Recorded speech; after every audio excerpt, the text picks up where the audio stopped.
Total internal reflection.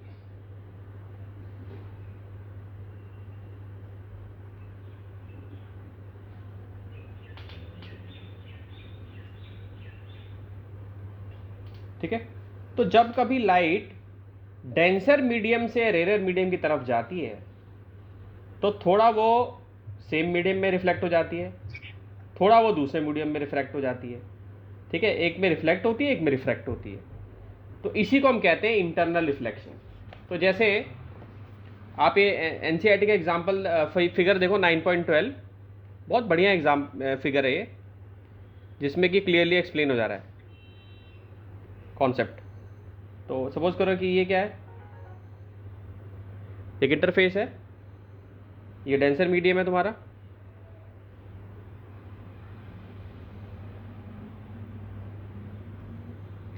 ये rare medium है,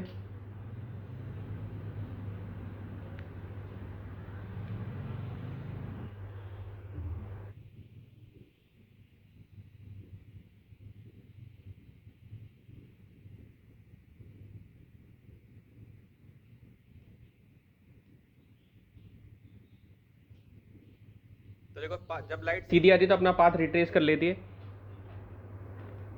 मान लो यूं गई,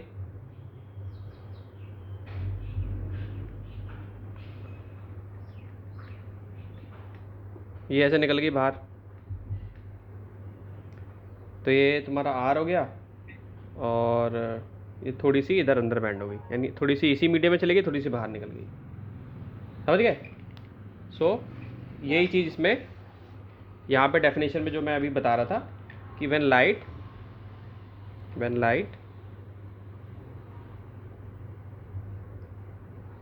travels from an optically denser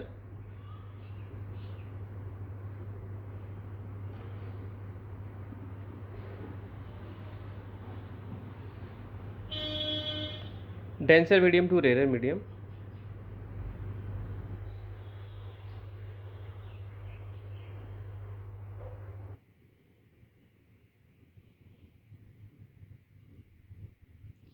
at the interface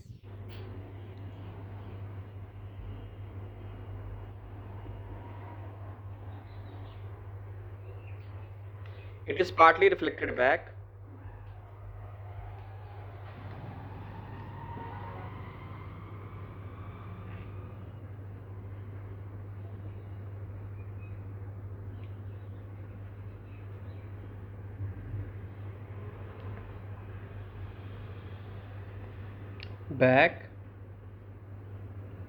into the same medium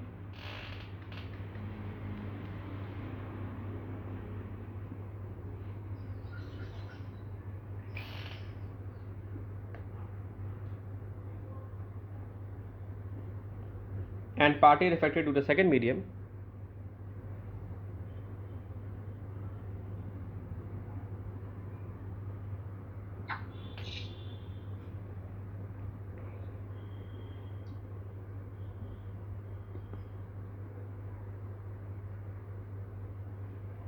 This reflection is called internal reflection. अभी internal reflection हो रहा है, लेकिन टोटल में क्या क्या होगा, टोटल में क्या होगा कि ये बाहर निकलेगी नहीं, ये वाली रे जो है पूरी की पूरी अंदर आ जाएगी। तो अभी हमने क्या देखा है, अभी इंटरनल रिफ्लेक्शन, यानी जो पहला वाला मैंने बनाया उसमें क्या हो रहा है, इंटरनल रिफ्लेक्शन हो रहा है। समझ में आ रहा है? सो दिस रिफ्लेक्शन इज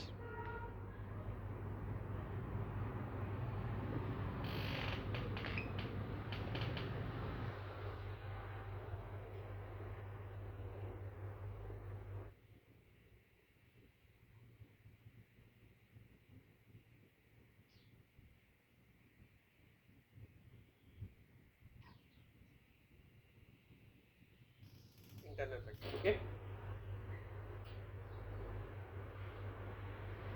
समझ गए?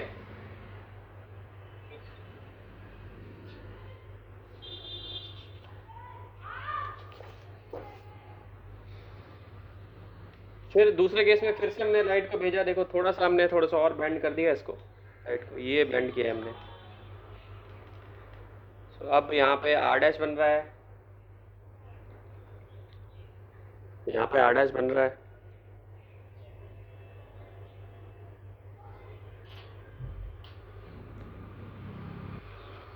और लाइट अभी भी यहाँ पे बेंड हो रही है। ये डैश हो गया, ये डैश हो गया, यहाँ पे अब थोड़ा सा जो बेंडिंग है वो इस तरफ होगी। फिर एक और एंगल पे हमने बेंड किया, थोड़ा सा और टेढ़ा कर दिया, तो लाइट अब मीडियम का जो इंटरफेस है उस पे ही मूव कर रही है, यानी अब 90 डिग्री का एंगल यहाँ पे बन चुका है। ठीक, फिर और थोड़ी टेढ़ी हो गई लाइट, तो अब की बार ये पूरे की पूरी बेंड हो जाएगी लाइट। ठीक है, तो अब एंगल ऑफ इंसिडेंस इसके क्रिटिकल एंगल से बड़ा हो गया, तो लाइट जो है पूरी की पूरी बेंड हो गई। देखो बाहर कुछ नहीं निकल रहा है इस बार, खाली यहाँ पे, तो इसको ही टोटल इंटरनल रिफ्लेक्शन कहा जाता है। ठीक, यानी इस केस में when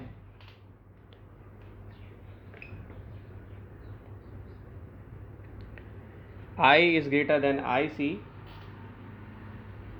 angle of incidence greater than critical angle, this is your critical angle,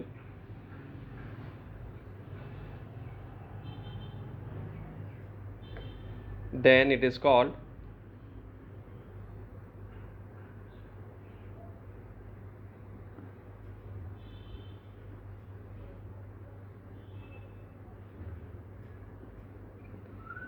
total internal reflection. Okay,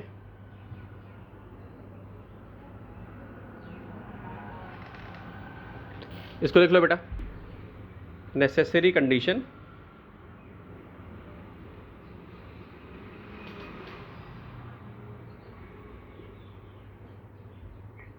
for TIR। ठीक, पहला, ठीक है, लिखने के लिए आता है, लाइट मस्ट ट्रेवल फ्रॉम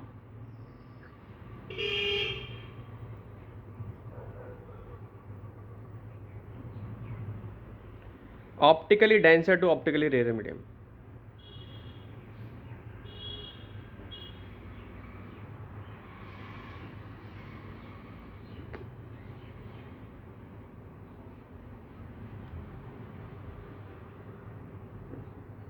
दूसरा,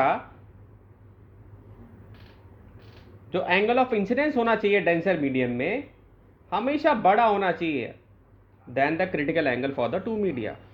ठीक है, so the angle of incidence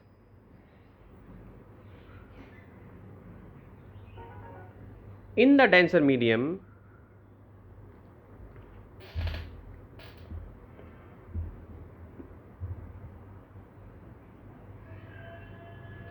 must be greater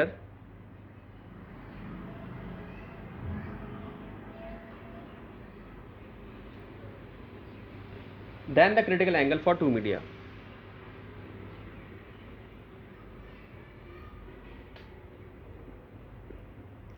Than the critical angle for the two media.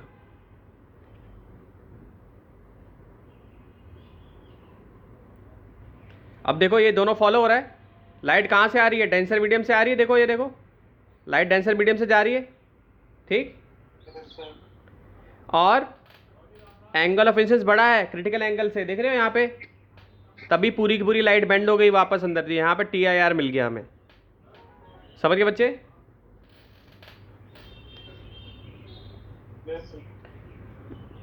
अब आते हैं relation between critical angle and refractive index. Relation between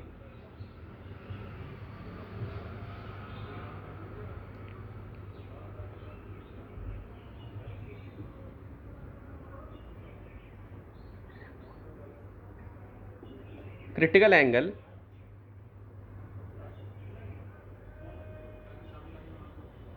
and refractive index।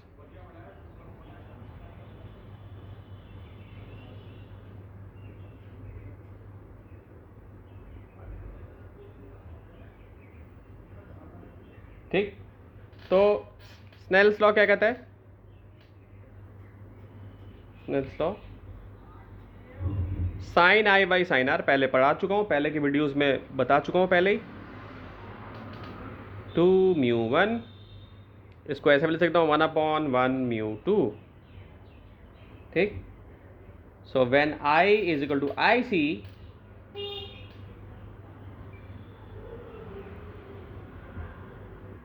Then R equal to 90 degree, ठीक। Therefore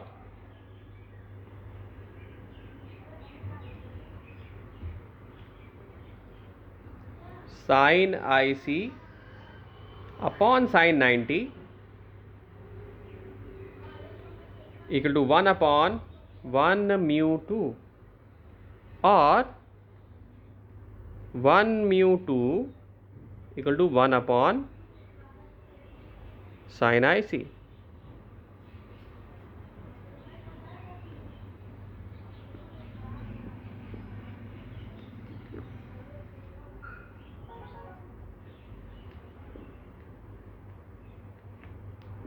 ठीक है,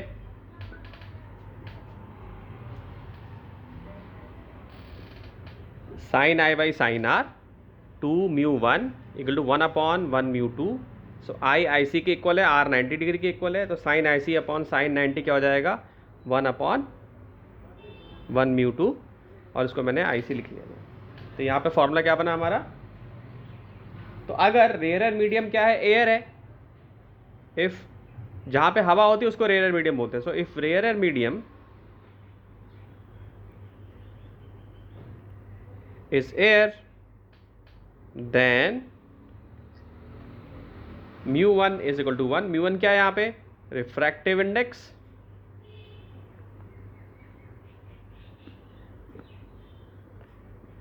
और μ2 equal to mu.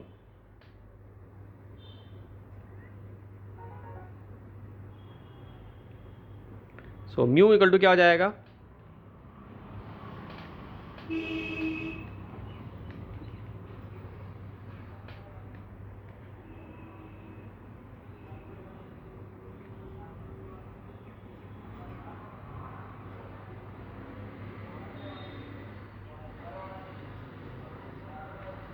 Mu equal to 1/sin IC।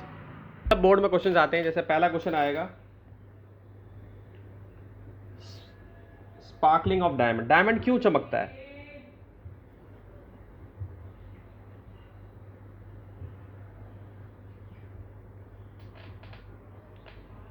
तो cutting की जाती है डायमंड की, ठीक है। इस तरीके से कटिंग कर देते हैं, डायमंड की कटिंग को इस तरीके से कर दिया जाता है कि उसका जो क्रिटिकल एंगल है बच्चों वो 24.4 डिग्री बन जाता है। कितना बन जाता है, 24.4 डिग्री, ठीक। तो लाइट जब इसमें आ जाती है एक बार, जैसे मान लो ये डायमंड है,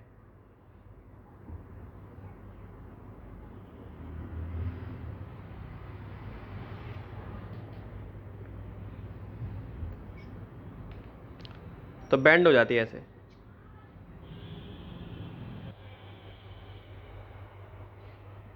ठीक। So faces of diamond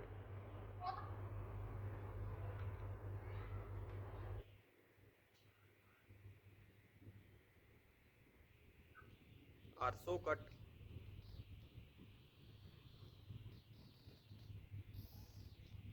that the light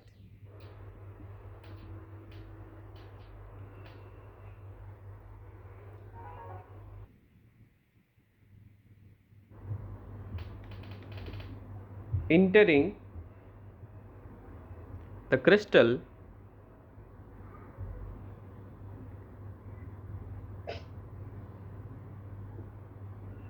suffers total internal reflection, ठीक है।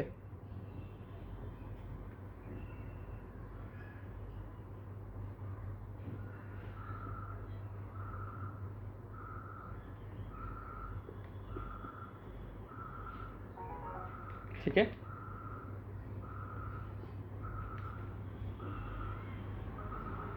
इसीलिए डायमंड चमकता है, लिख लो उसको। तो मिराज एक तरीके से एक तरीके का ऑप्टिकल इल्यूजन है।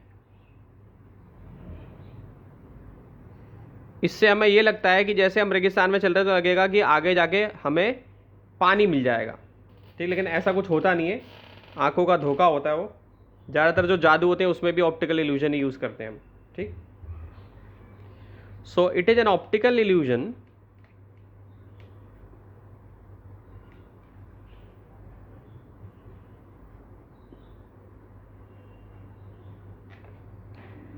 observed in deserts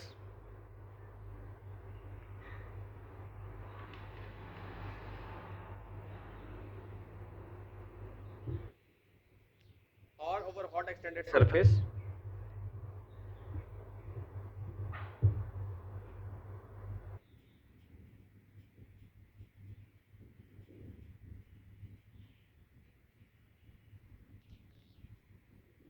surface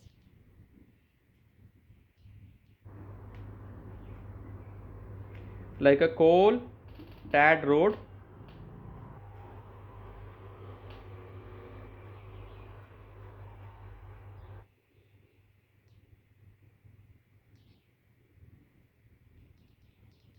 due to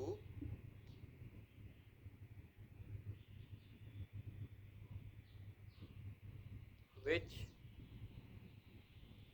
a traveler sees a shimmering pond of water.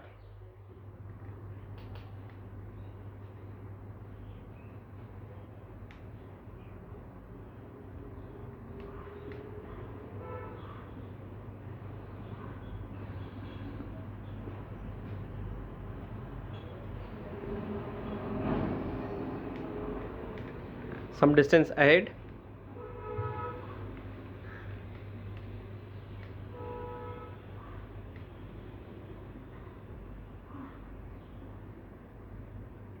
of him and in which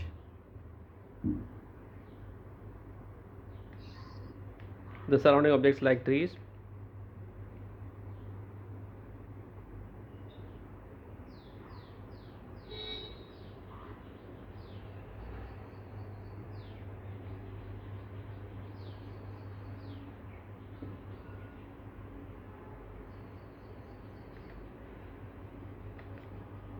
appeared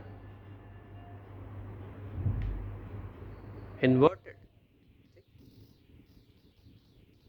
तो ऐसा क्यों हमें लगता है? क्योंकि जो गर्म हवा होती है बच्चे, उसका रिफ्रैक्टिव इंडेक्स अलग होता है, और जो ठंडी हवा होती है उसका रिफ्रैक्टिव इंडेक्स अलग होता है। तो जो कोल्ड एयर होती है उसको वो क्या बन जाएगी? डेंसर बन जाएगी, और जो हॉट एयर है वो क्या बन जाएगी? टेनर बन जाएगी, ठीक। तो सपोज करो, इसको डायग्राम से समझते हैं। कोल्ड एयर क्या बन गई? डेंसर बन गई। हॉट एयर क्या बन गई? रेयर बन गई।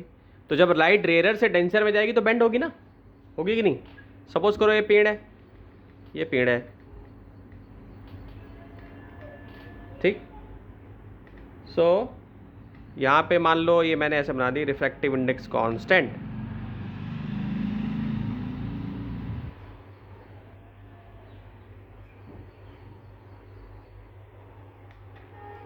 ठीक है। और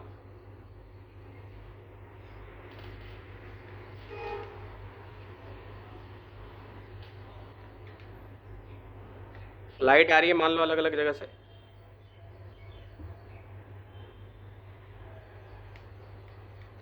यहाँ कोई खड़ा है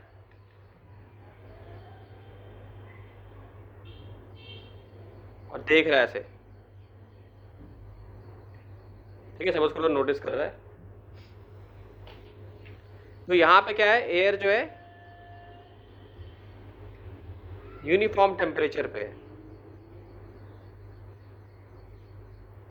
मतलब डेंसर एयर का कोई केस हो नहीं रहा है। लेकिन अब यहाँ पर अगर देखें हम कि अब टेम्परेचर यूनिफॉर्म नहीं है इस केस में, ठीक। तो यहाँ पे क्या हो रहा है? रिफ्रैक्टिव इंडेक्स डिक्रीज हो रहा है। सेकंड केस में क्या है कि अब टेम्परेचर यूनिफॉर्म नहीं है, सो रिफ्रैक्टिव इंडेक्स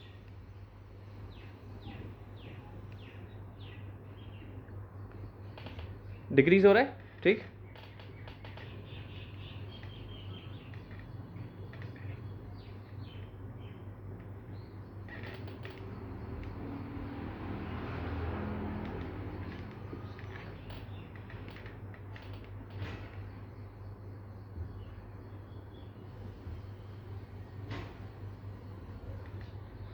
ये इसकी बन गई पानी के अंदर इमेज, ठीक है।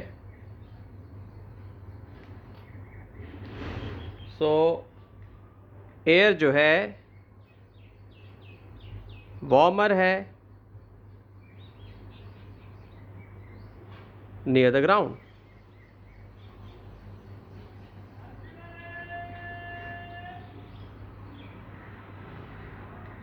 ठीक। तो अब इसको सेम बंदे को, ठीक, ये आंखों का धोखा महसूस होगा, यानी ऑप्टिकल इल्यूजन इसको महसूस होगा, ठीक है। इसी को बेटा मिराज कहते हैं हम, समझ गए।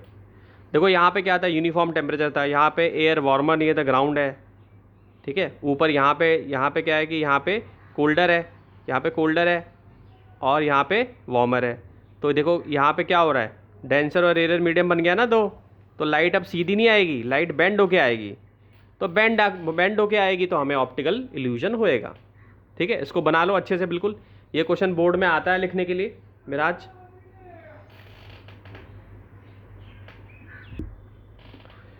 तो ये जो मैंने लिखवाए हैं ना दोनों, ये सीबीएसई बोर्ड में 3-3 बार पूछे जा चुके हैं। ये कंडीशन लिखने को आता है, ये भी 3-3 बार आ चुका है सीबीएसई बोर्ड में, क्वेश्चन आ चुका है कि relation between critical angle refractive index बताइए। एक क्वेश्चन और आया है, व्हाट इज क्रिटिकल एंगल, ठीक है। ये बता दिया मैंने। मिराज वगैरह भी नहीं आया, स्पार्कलिंग और डायमंड नहीं आया, पुराने 10-15 साल पहले आया हुआ है, मगर अभी फिलहाल ये क्वेश्चन नहीं आया, लेकिन ये दोबारा पूछे जा सकते क्योंकि एप्लीकेशन है इसके, ठीक है। एक क्वेश्चन आया है कि व्हाट इज क्रिटिकल एंगल, इसको कैसे डिफाइन करोगे, व्हाट इज क्रिटिकल एंगल, ठीक है स्टूडेंट। सो इसकी डेफिनेशन भी बता देता हूं। द एंगल ऑफ इंसिडेंस, लिख लो उसको बच्चों,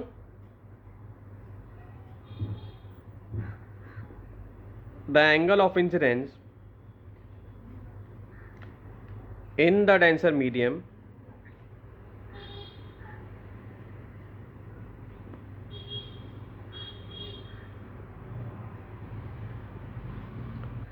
for which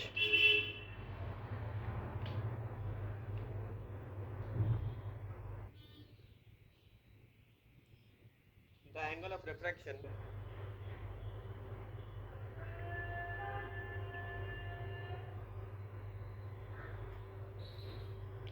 in the rarer medium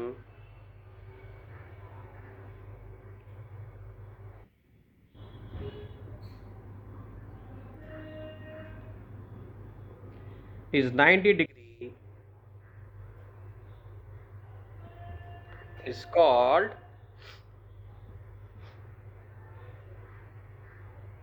critical angle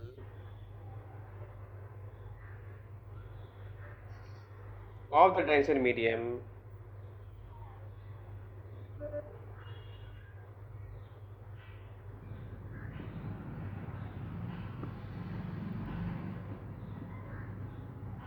and is denoted by IC।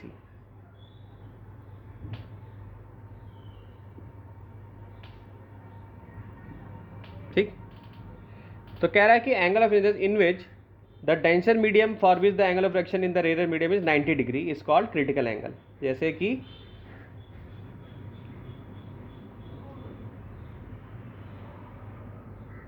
ये दिख रहा है यहाँ पे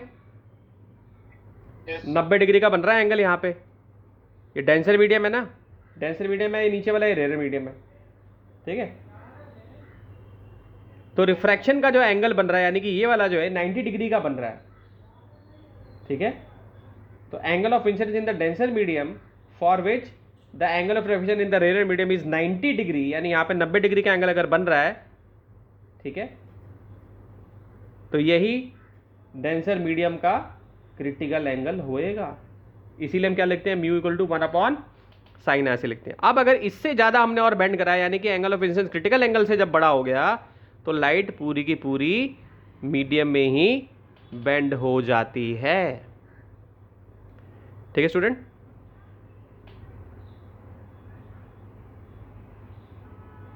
इसको लिख लीजिए, ये भी बोर्ड में डेफिनेशन पूछी हुई है, डेफिनेशन सीबीएसई में,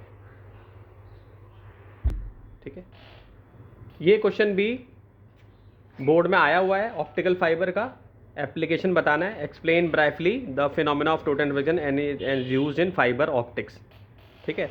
तो फाइबर ऑप्टिक्स जो होते हैं, ये आपका इंटरनेट बहुत हाई स्पीड में हम यूज़ कर सकते हैं, इससे इंटरनेट बहुत हाई स्पीड का बना सकते हैं, मतलब बहुत ज़्यादा तेज़ स्पीड में इंटरनेट इसमें फ्लो करेगा, एनर्जी का लॉस बहुत ही कम होगा इसमें, ठीक है। तो कैसा होता है भाई ऑप्टिकल फाइबर, इस तरीके से उसकी स्ट्रक्चर होती है।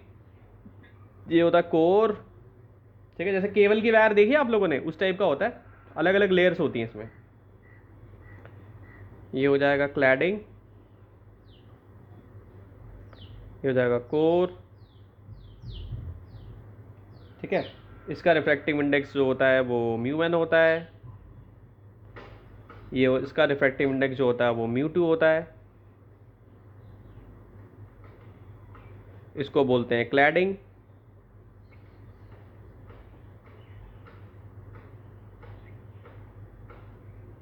ठीक। और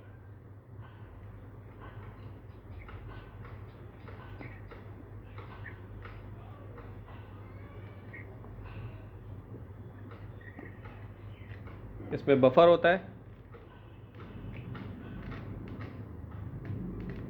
तो आपको यहाँ पे दिख रहा होगा कि म्यू टू और म्यू वन से हमने क्या बना दिया, रेयर और डेंसर मीडियम बना दिया, ठीक।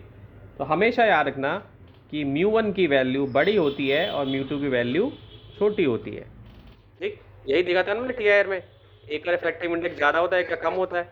और लाइट कहाँ से आती है, ठीक है, लाइट हमेशा इधर से आती है। तो इसको एक और डायग्राम से बना देता हूँ, ये बफर कोटिंग होती है यहाँ पे, बफर कोटिंग। सो ये हो गया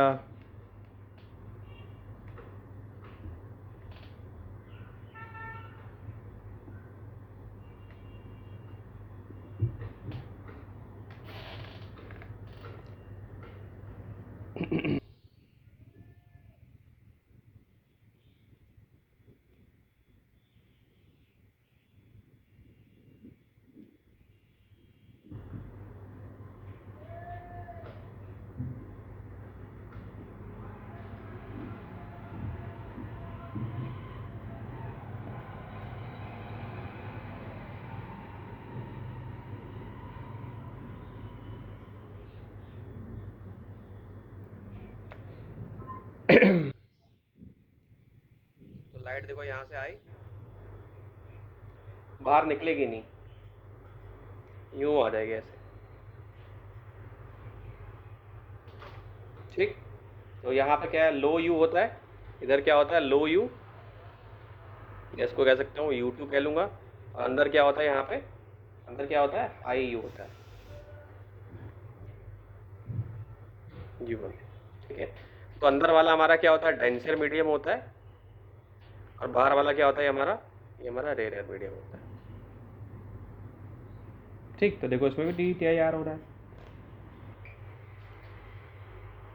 तो इसमें और कैसे ले सकते हो, एन ऑप्टिकल फाइबर, ये पूरा डायग्राम अगर 3 नंबर में क्वेश्चन आएगा तो पूरा आपको डायग्राम बनाना है, बोर्ड में आ चुका है बच्चों पहले ही, 10 साल के पेपर में आपको ये मिलेगा। सो an optical fibre,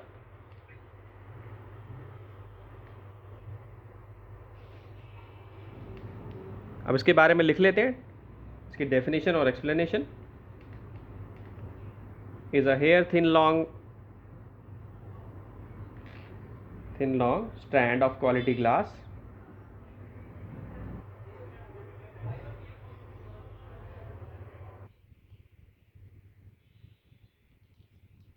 of quality glass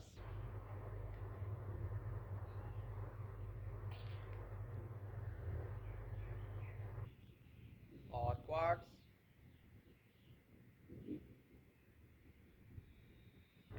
surrounded by a glass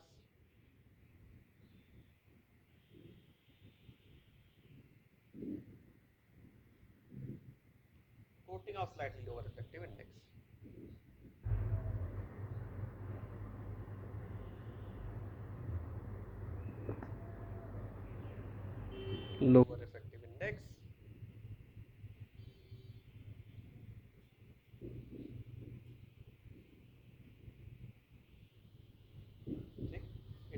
guided medium.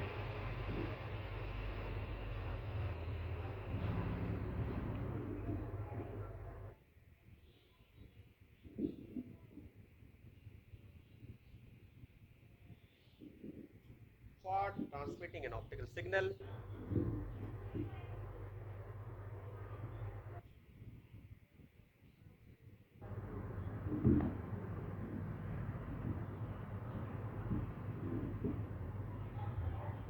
From one place to another.